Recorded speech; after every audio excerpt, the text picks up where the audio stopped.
You're listening to the AmWritingFantasy podcast. In today's publishing landscape, you can reach fans all over the world. Query letters are a thing of the past. You don't even need a literary agent. There is nothing standing in the way of making a living from writing. Join two best-selling authors who have self-published more than 20 books between them. Now, on to the show with your hosts, Autumn Burt and Jasper Schmidt. Hello, I'm Jesper, and this is episode 140 of the AmWritingFantasy podcast. And Autumn is busy launching her brand new novel today, so I've instead brought someone else on, so I won't be all alone here, because that would be pretty boring on a podcast. But joking aside, I have to say that I really looked forward to this conversation. Our little piece of intro music there to the podcast does say that you don't really need a literary agent or worry about gatekeepers and all that stuff, but that is all true if we're talking about self-publishing, but not so much if you want to get a traditional publishing contract.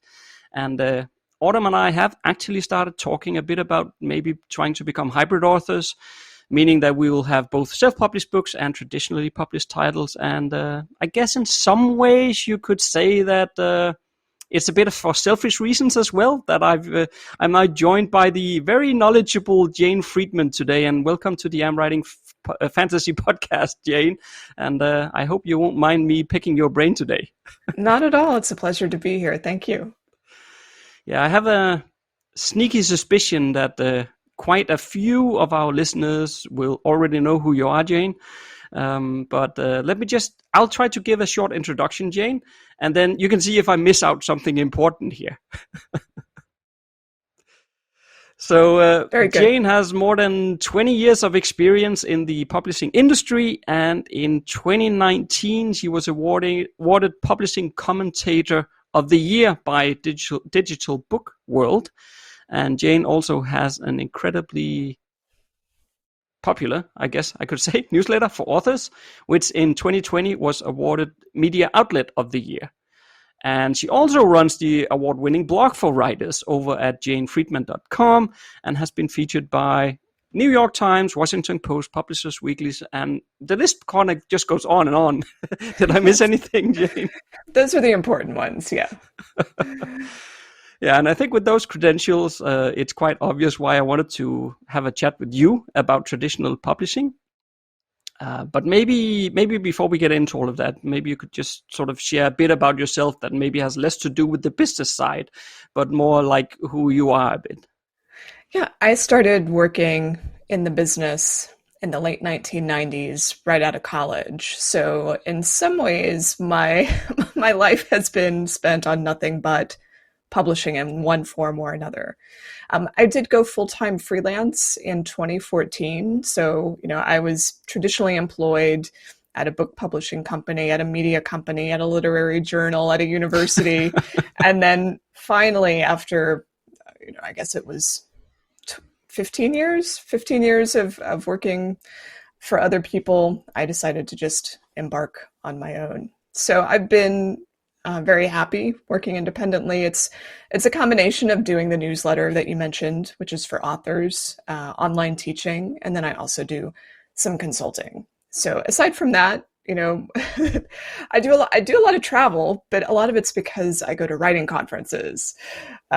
So during the pandemic, that certainly slowed down dramatically, and I've spent a lot of time at my home office in the past year, but it's been good. I've been able to focus on things that I didn't have time for when I was traveling so much. Yeah, what drew you to publishing and writing originally? Do you know, or was it more like some people stumble out of college and by coincidence they end up in some sort of industry? But was there something particular that drew you in there? It's hard for me to say that I was drawn as much as it was maybe the process of elimination when I was growing up. I come from a very rural part of the United States. There wasn't a whole lot to do other than go to school and go to the library. My mother was a very bookish person. She was a librarian, in fact. So I spent a lot of hours at the library. And I was just good at school and I liked reading. And I don't know, that I think this happens to many people who ultimately become English majors, or they study creative writing. They think, well, I like books, I'll study literature. And so but I think I'm fortunate in that I was able to turn that into something that actually pays the bills. Not everyone does that. No, that's true. Yeah, I still have very fond memories myself of the library when I was a kid. I don't know. I just love. I could spend hours and hours in there. Back then it was most comic books I was looking at, of course. But you could just go and take a new one and another one and sit there for hours and just go through all those pages. I don't know. There's something about it, isn't there? I don't know what it is.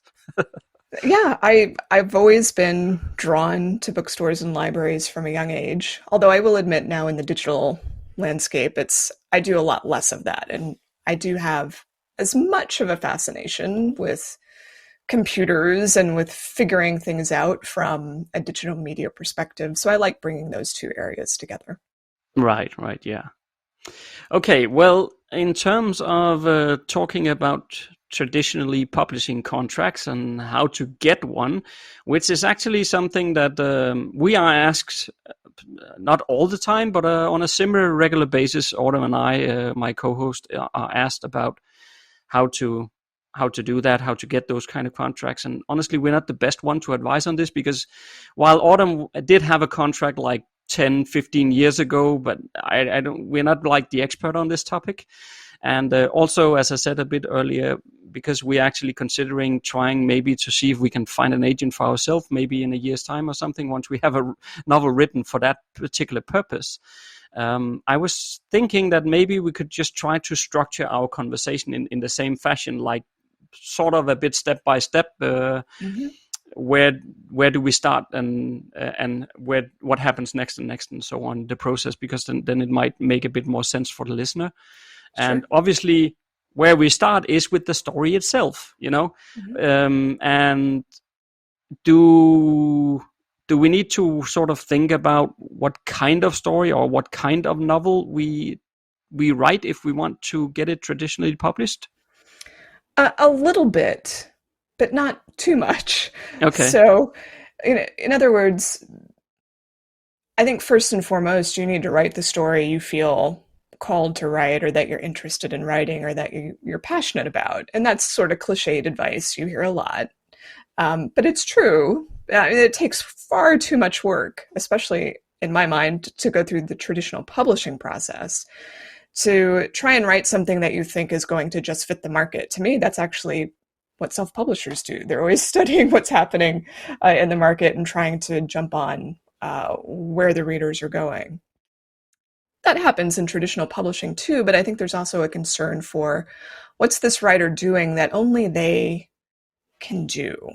Usually it comes out of your own obsessions or interest areas. So, but on the other hand, you do have to be aware of kind of the model that traditional publishing works under, which is if you're a first-time author, for them, they want the book to be a certain length. They're going to get dissuaded if your book is, say, more than 150,000 words, or more than 120,000 words is usually where things start to get rejected more often, because it's just too long when they don't know you yet as an author, or they haven't established an audience for you yet. It just costs more in terms of time and editing to do a longer book. And, if you're writing something that is a real mashup or hybrid of lots of different things, if it's really too far out there, that might also dissuade them. So they like things that are both familiar and fresh, which this is very frustrating to writers, because what defines that? No one knows. You know it when you see it. Yeah, because, and I don't know if this is right or wrong, but I have this impression as well that traditional publishers, and I guess therefore also agents, they don't like too. I mean, maybe some agents do, but if we sort of just take it in the broader sense here, I have a feeling that they don't like to take too many chances. Meaning that they probably prefer to have something that is at least fairly similar to what is generally on the market today. Do you think that's a correct assumption, or am I just reading into things that I shouldn't? No, I think it's true that they want something that fits the genre or subgenre.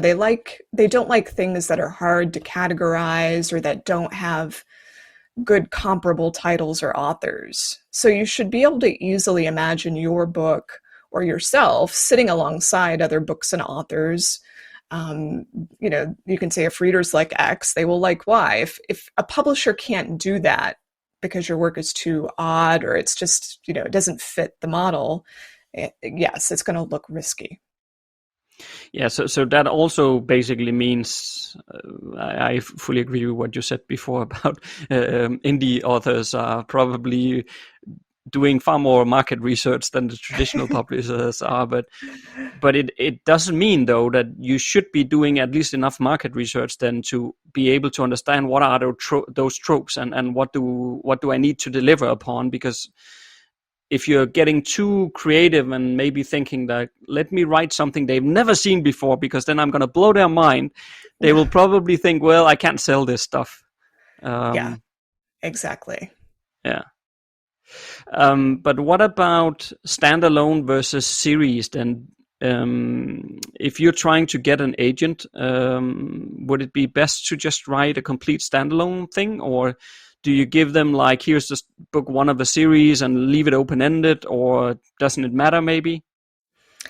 Well, there is, of course, a really strong tradition of series in science fiction and fantasy, as well as some other genres like mystery or romance. So, but it's safe or safer to propose a book that is the first in a potential series.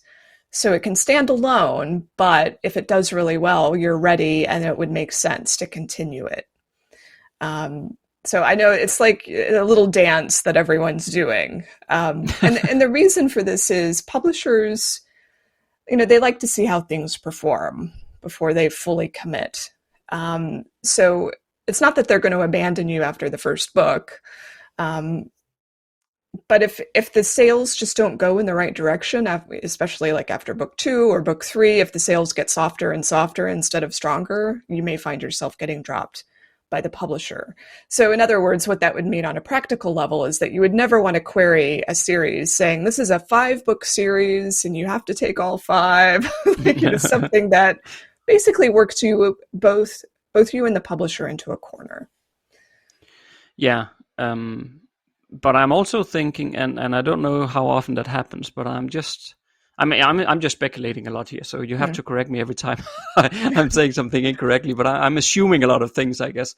But I would think that spending the time to write, like, say, book 1, 2, and 3, and then give them book 1 and say, okay, here it is, I have 2 more books if you're interested, is probably not the best use of your time. I'm thinking it's probably better to just write the first book, leave it in at least enough open-ended that you can continue, and then just see if they want it before, because couldn't you just risk spending a lot of time writing 3 books and they don't even want it, or even if they want book 1 and then they will never buy book 2 and 3? Yeah.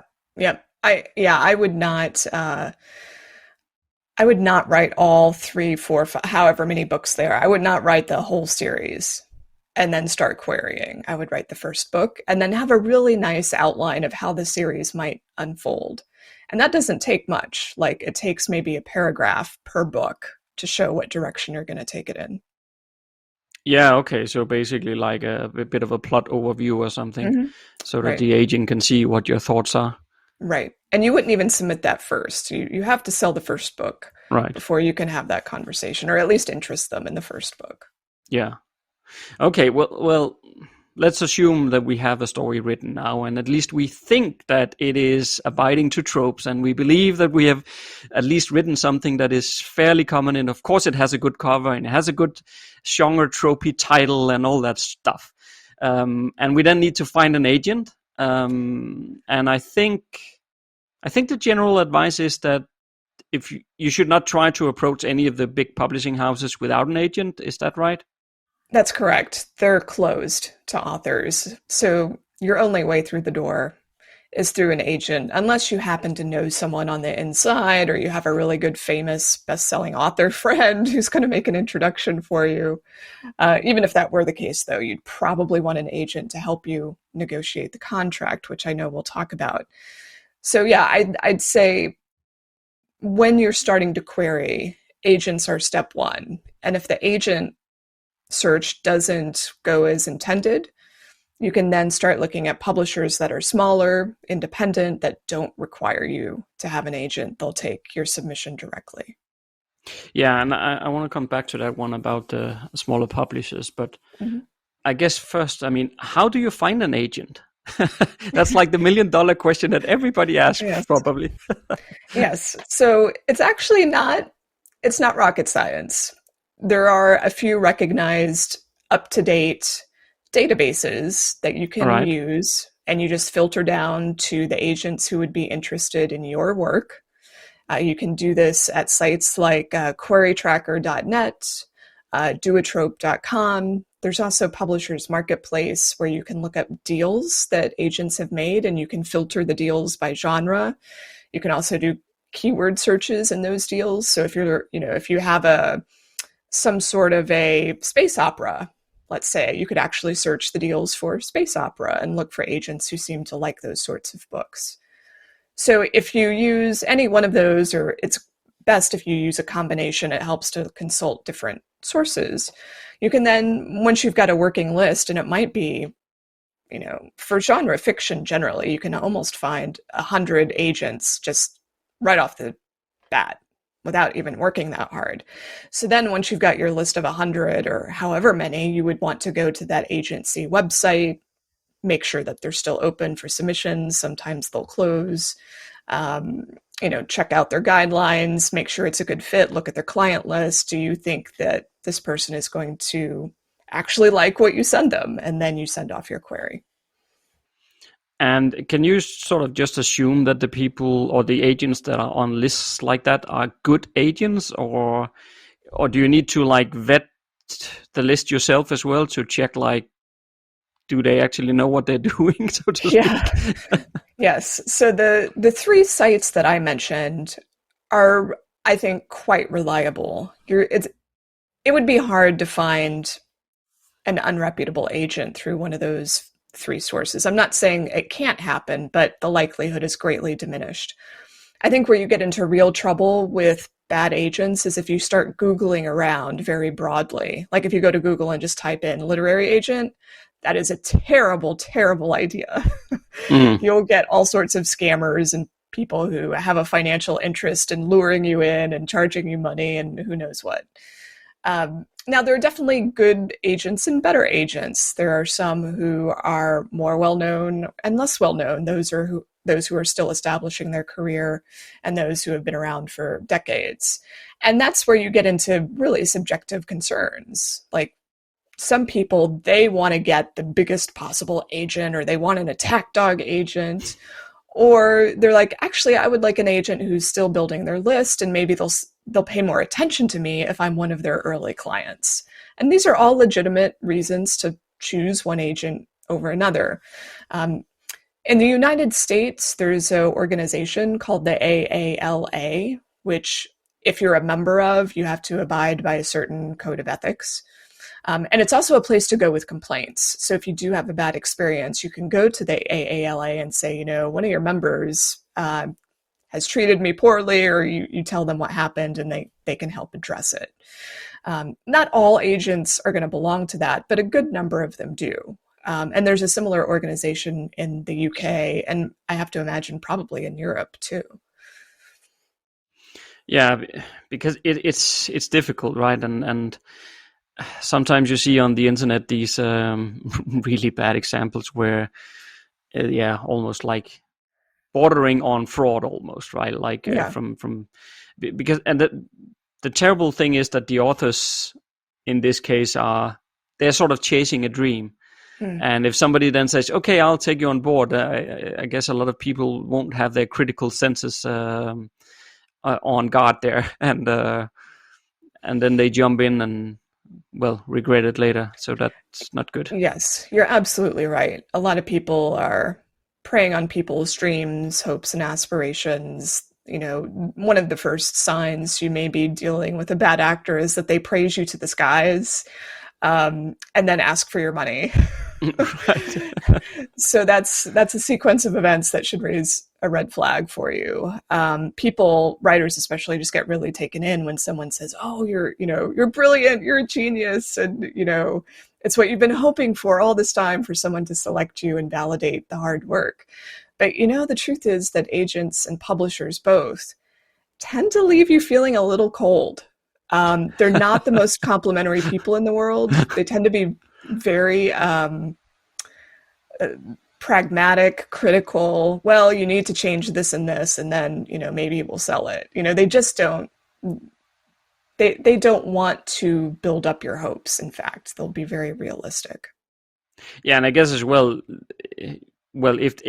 if they ask you for money, you should just run for the hills, right? I mean, why would you shouldn't pay them anything unless they make a deal? That's right. They only earn money when they sell your book. So in the US, agents get 15% of everything the authors make. That's 15% of the advance, 15% of the royalties, 15% of, an option sale, or it could go as high as 20% if there's a co-agent. That gets into more complicated territory. But in other words, you're not paying them out of your pocket. There are some rare cases where maybe the agent will say, "Look, I really like what you've got, but there are these issues that need to be resolved. I can't resolve them for you, but maybe you should go hire this editor and they're going to help you." Maybe you would invest at that point, but just be super cautious, because, until you have an actual manuscript that the agent wants to represent, you could just be spending a lot of money for nothing.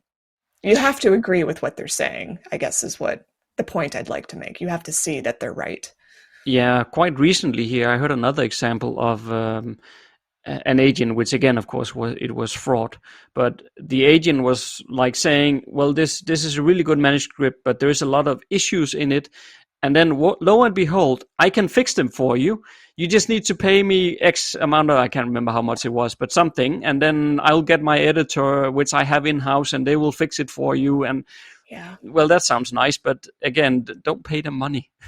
Yeah, I don't think it's a good idea to, if an agent does think, it's true, there are many projects that need editorial work, but you have to be careful when the agent has a possible financial interest in you having that work done. Yeah. That's not good.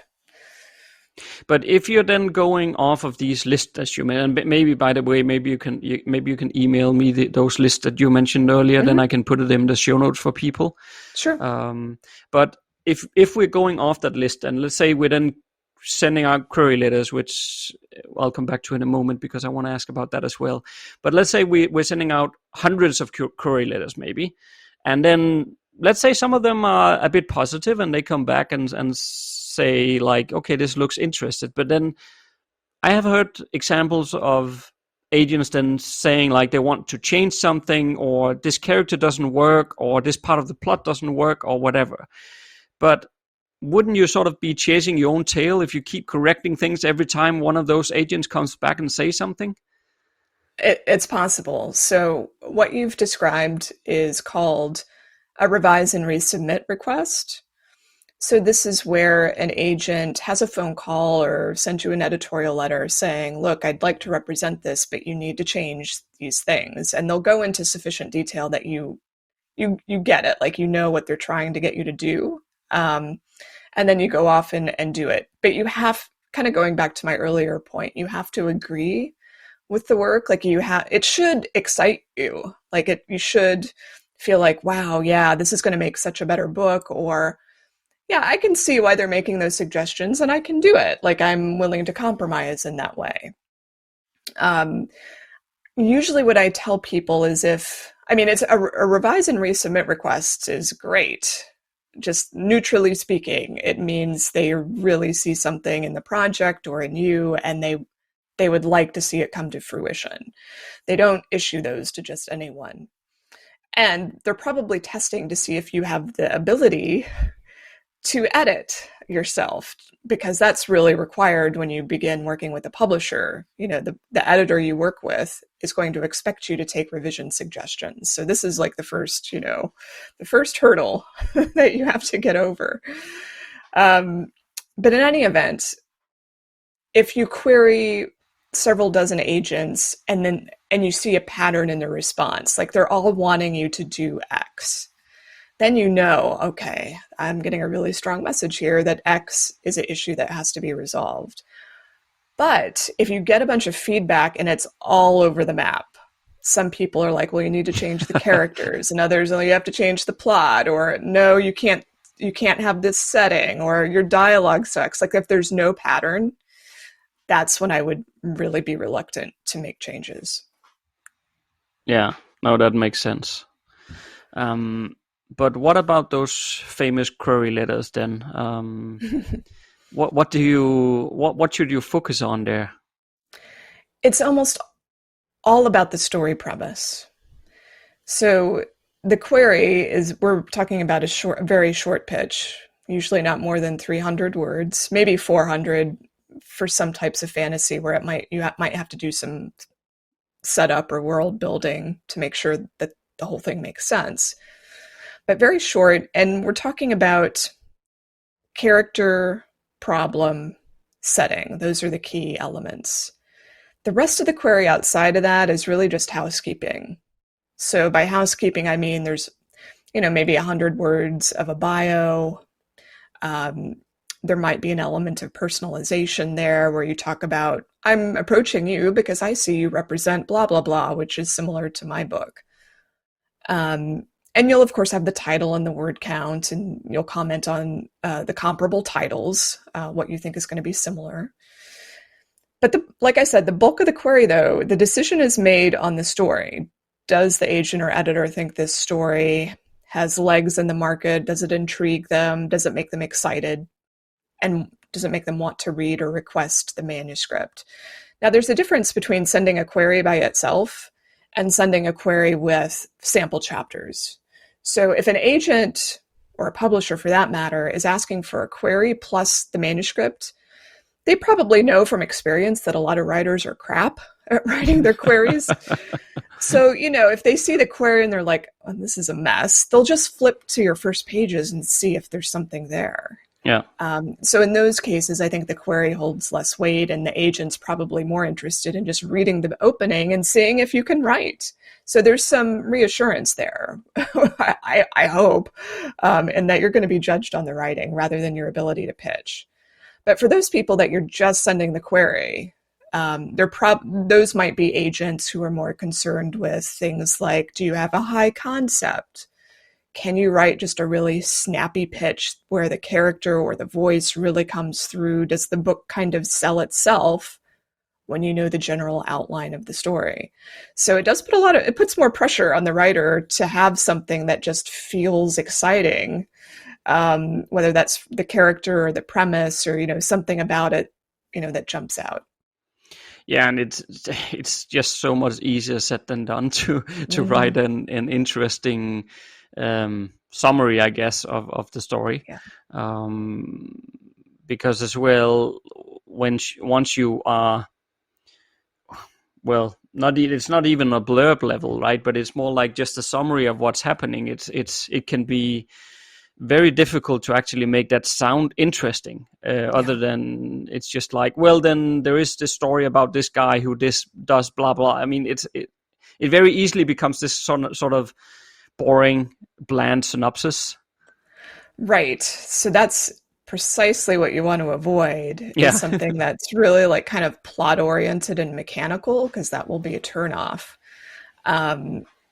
Even if the book is very plot driven, I think it's necessary in the query to be able to marry together the character and the plot. And in the case of fantasy, you need to probably have a couple sentences up front that kind of establish the parameters. Like, are we on in a whole other world or planet? What's defining life in this world that you've created? you shouldn't assume too much about what the agent or editor may understand about the world you've created. You have to be pretty direct. And I think the thing that often gets left out of the queries I see is the relationship tension. So most times we're really intrigued by stories where we see people in opposition, or people are trying to preserve a relationship that matters to them, but there are forces getting in the way, or their personal motivations or what they need to achieve is in conflict with someone else in the story. Obviously, you might have a villain, and it's really clearly a protagonist-antagonist situation. So I think about the relationship dynamics and what's driving the story forward from that perspective, in addition to whatever interesting elements your fantasy world has in it that's going to be. But hopefully these are whatever's magical or fantastical about your story is also built into what the characters want, what's giving them trouble, rather than just, window dressing. Yeah, so rather than just writing about the one ring having to be carried to Mount Doom, you also write about the relationship between Sam and Frodo and Yes. how they struggle and so on. It's an excellent example. Yeah. And while you were saying that, I just got to thinking, because you were talking about those sort of websites with lists of agents and so on. I just started wondering all of a sudden if there was like a depository of, like, here are examples of really good query letters or something some people could look at as examples. Yeah. Do you know if something like that exists? In fact, the Query Tracker site that I mentioned has a really robust set of resources and message boards and posts where they feature queries that actually worked. And, there's even the potential for you to post your query in the message boards and get feedback from other people. Although you have to be careful. You can get a lot of different opinions. Yeah. And you're left feeling more confused. But I think one of the best ways to write a better query, I think, to the point you're making, is to actually see a lot of them, and you start to see what works. Yeah, because it's often, rather than trying to invent the wheel again, it often works a lot better if you can just. The same thing goes for when we are writing blurbs, for example. Autumn and I often do check out, like, what are within this subgenre, what are like the best-selling books in this subgenre, and is there like some common elements that they use across those blurbs? Because again, you will start seeing commonalities, and you can start seeing, okay, I see they always focus on something to do with this part or whatever, and then you can make your own version of that, obviously, but then you're already like 10 steps ahead. Yes. Yeah. Okay, so let's well, now we have a book. We have found some agents to send query letters to, and we have written an awesome query letter as well, hopefully. So let's say that one of these agents then comes back to us and say, okay, this is great. I would like to represent you. What happens now? So they'll have a conversation with you where they talk about their strategy for submitting it. There's no right or wrong strategy here, but they're going to hopefully be very open and transparent about what they want to see happen and the approach they'll take. For instance, some agents will put things up for auction, and they'll make editors bid against one another. But you have to feel like you have a pretty hot property, because if no one shows up to your auction, it's a little embarrassing. The more common approach that covers most projects is the agent will send it out to a select number of editors that she thinks are going to be most likely to want the book. And then there will be some waiting. And 2 years later. Well, let's hope it's not that long. Maybe a month, maybe 2 months. Oh, okay. Some of this depends on time of year. Like right now, it's a slower time because it's summer, people are away. And you can tell the agent, I want to hear from you every time you get something from an editor, whether it's a rejection or whatever. Or you can tell the agent, look, it would be really hard on me to hear about every rejection that comes through. Can we touch base on this date, and we'll talk about what's happened so far? Of course, if there's good news, the agent's going to call you right away. So if there is good news, the agent will bring you the offer. And the offer starts off as, it's not a contract. It's usually, they say, okay, this is the advance we're offering. These are the most important deal points. Like, is it world rights or not? What's the royalty rate look like? And there'll be some other little details. Like, is it a 1-book deal, a 2-book deal? And then if you just have one offer, it's very straightforward. Do you take it or not? And it's not the agent's job, to push you in one direction or the other, but to explain to you the merits of the deal, pros and cons, and help you make a choice that's right for you. If you have a competing interest, that's wonderful. And now you can decide, where do you think is the best home for the book? Who's going to do the best job of bringing the book to market? Yeah, and I'm also thinking that, just from a business perspective, if because at this stage you shouldn't be too much of the author wanting to get published anymore, but you should more put your business hat on and say, okay, what makes sense here? And I'm almost, because I'm not an expert on this, but I've heard like the advances usually are pretty low when you're first starting out. And what I don't quite like about that, to be honest, is the fact that the publisher has absolutely zero skin in the game. So if they give you a very, very low advance, then, well, they'll probably just leave it for you to figure out how to market it, and they're not going to throw much money behind it. But I guess that's more like common nowadays as well, because the publishing houses probably also are struggling a bit with finances and so on, so they put all their money on the big name authors, and then everybody else gets a very small piece of the pie. But is that right, do you think? With book publishing, sometimes it's hard to talk about it generally because each publisher can operate so differently from another one. In the US, for example, there's Tor, which is really well known in the science fiction and fantasy space. And if you had an offer from them, even if it were a low advance, it could be really helpful to be published by them, just because of the really significant direct-to-consumer community that they have access to that you wouldn't. So there are a lot of decision variables here. I think it's true that a low advance means the publisher isn't going to be as focused on getting a return on their investment. But I think people aren't as, they're not as gracious with publishers as they might be of other businesses. Like, let's say Silicon Valley startups have a 90% failure rate, but we don't go around criticizing them. Well, maybe in recent years we do. But at once upon a time, we didn't go around criticizing them so much. We called them innovative and disruptive, even though the failure rate was high. Book publishing has always had a pretty high failure rate. I think the Penguin Random House CEO, Marcus Doley, recently said it's a 50% failure rate. And by failure, meaning this book did not earn back the money that was invested into it. Yeah. Not just advance, but time spent by staff and the printing costs.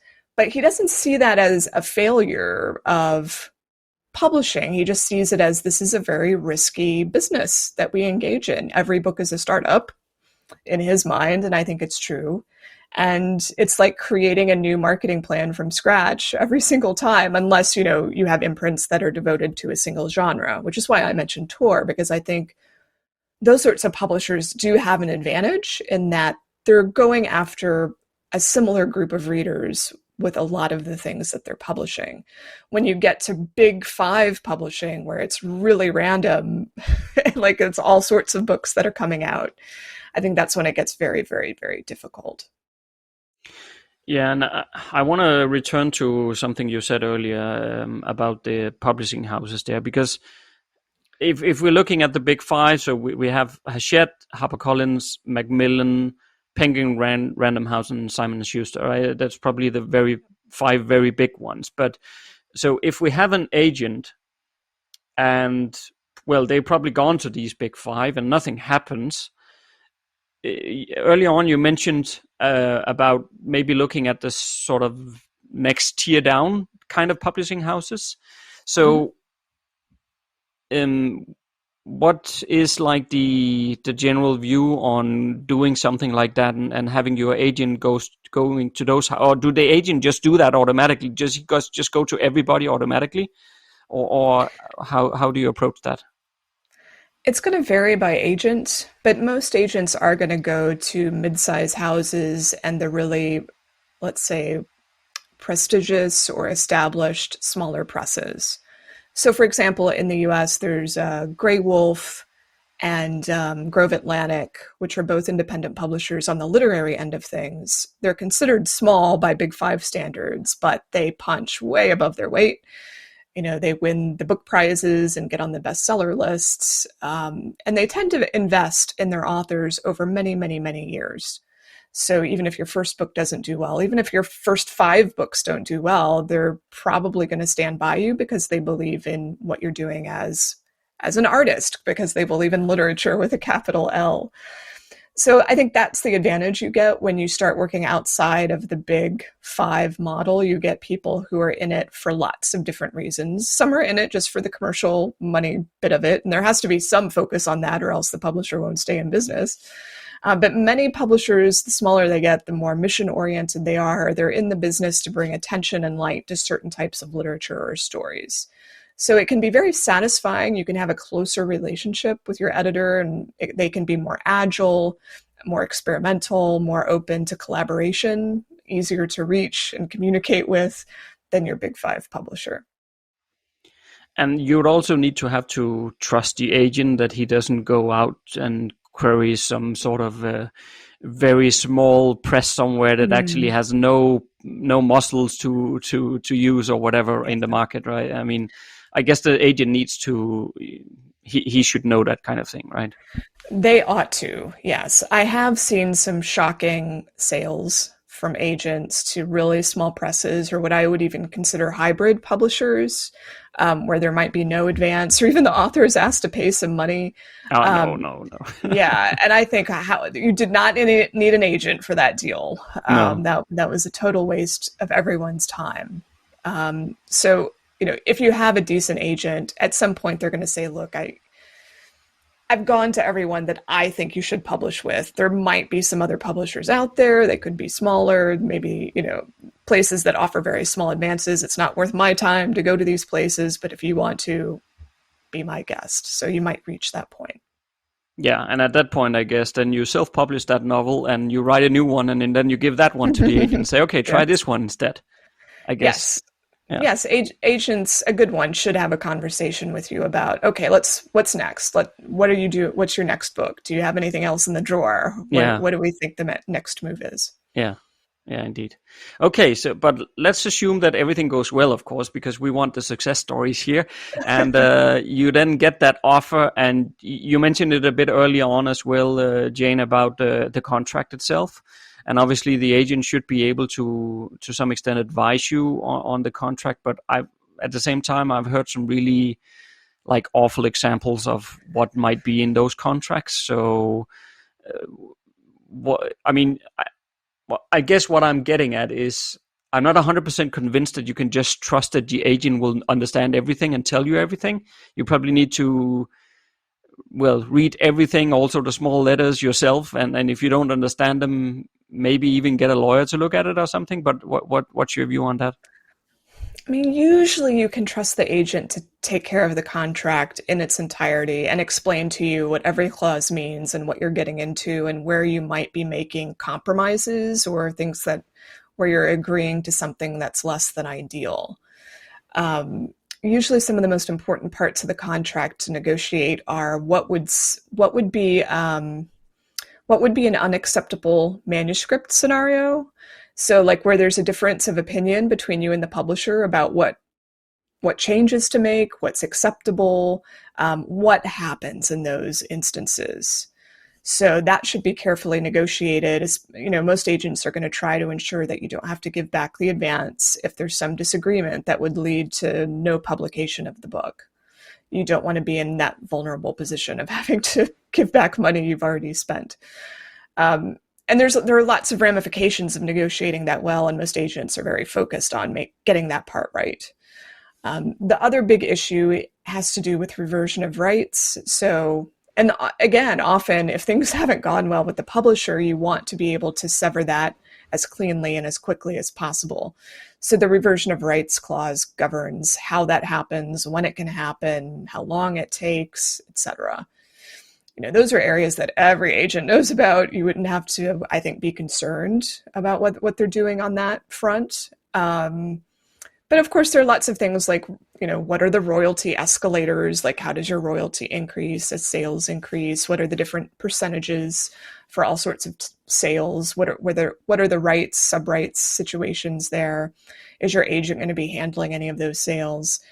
You could hire a lawyer to help, but they would have to know what publishing standards are. Yeah, of course, yeah. Or you could also, in the US, if you're a member of the Authors Guild, they have a contract service where they'll review any contract at no charge. There might be something similar in other countries where if you go to your Authors Society, they have something comparable.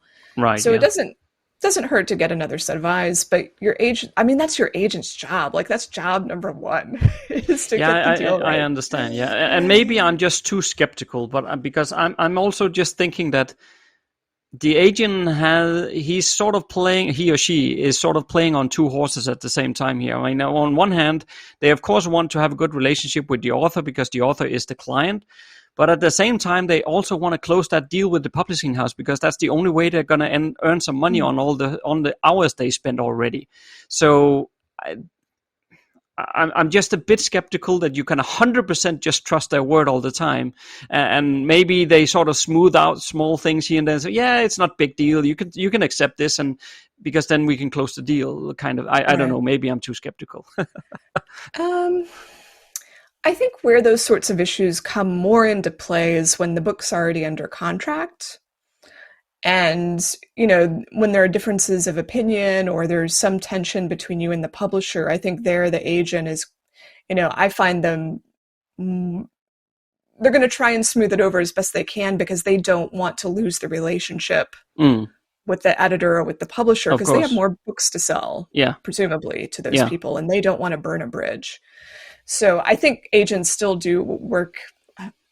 I don't use the word attack dog lightly, but some of them are very aggressive on behalf of their clients, and they have too much power to be pushed around by a publisher. They could say, look, I'm not going to bring you my next book by whatever new huge talent there is. So they have it depends on the agent how much leverage they have in that regard, but they can, give editors the cold shoulder.